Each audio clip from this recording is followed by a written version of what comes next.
7 और 8 सितंबर की रात चंद्र ग्रहण की काली छाया धरती पर पड़ी।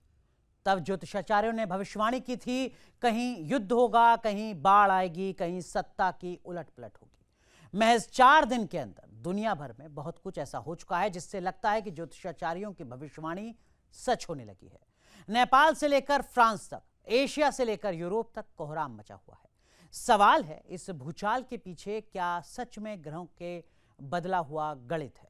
एक सवाल यह भी कि क्या 21 सितंबर को लगने वाला सूर्य ग्रहण और उसके बाद भी दुनिया में कुछ होना बाकी है?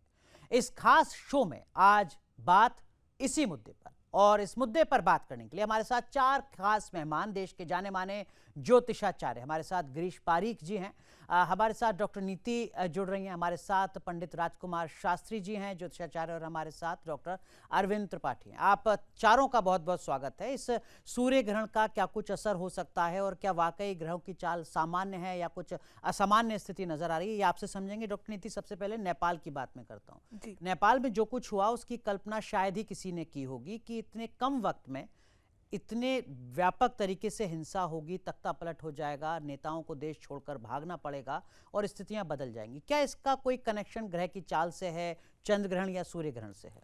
निश्चित रूप से देखिए अनुराग जी, चंद्रमा और सूर्य 2 ल्यूमिनस बॉडी है हमारे सोलर सिस्टम में, और डायरेक्टली प्रभाव इन ग्रहों का प्रत्यक्ष रूप से देखने को मिलता है। आपके चैनल पे हमने अलग अलग शोज़ में इस चीज़ की भविष्यवाणी करी थी कि जो हमारे बॉर्डर्स हैं, हमारे जो बॉर्डर के जो जितने भी क्षेत्र हैं, देश हैं, वहाँ पे कुछ ना कुछ विद्रोह का आभास या हमारे बॉर्डर्स को लेके इनसिक्योरिटी, डिफेंस को लेके एक चैलेंजिंग स्टेट आनी ही आनी है। मैं आपको कुछ शास्त्रीय प्रमाण देना चाहती हूँ, क्योंकि हर बार ज्योतिष को कटघरे में, ज्ञान के कटघरे में या उसकी ऑथेंटिसिटी के कटघरे में डाला जाता है। तो शास्त्रीय प्रमाण है, बृहद संहिता का अध्याय नंबर 5 में लिखा हुआ है, कुंभस्थे चंद्र ग्रहणे मलेच्छा नाम चाभिवृद्धे जनपद विपत्तिश्च शस्त्र युद्ध प्रवर्त्या।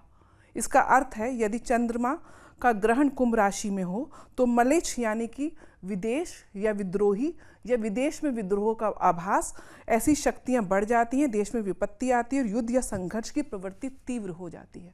ये सारी चीज़ें हमने ऑलरेडी आपके शोज़ में इसकी भविष्यवाणी करी थी। कारण क्या है कि जब बहुत महत्वपूर्ण ग्रह चंद्रमा, जो कि भारत की पृथ्वी की सैटेलाइट है, इसके ऊपर जब ये छाया लगती है, एक प्रकार से नकारात्मक प्रभाव पड़ता है, तो उसका पृथ्वी के ऊपर भी नकारात्मक प्रभाव पड़ता है। इस वीडियो में दी गई जानकारी केवल पौराणिक मान्यताओं, धार्मिक विश्वासों और ज्योतिषीय तथ्यों पर आधारित है। स्तुति इनकी पुष्टि नहीं करता। किसी भी उपाय को अपनाने से पहले संबंधित विशेषज्ञ से सलाह जरूर लें।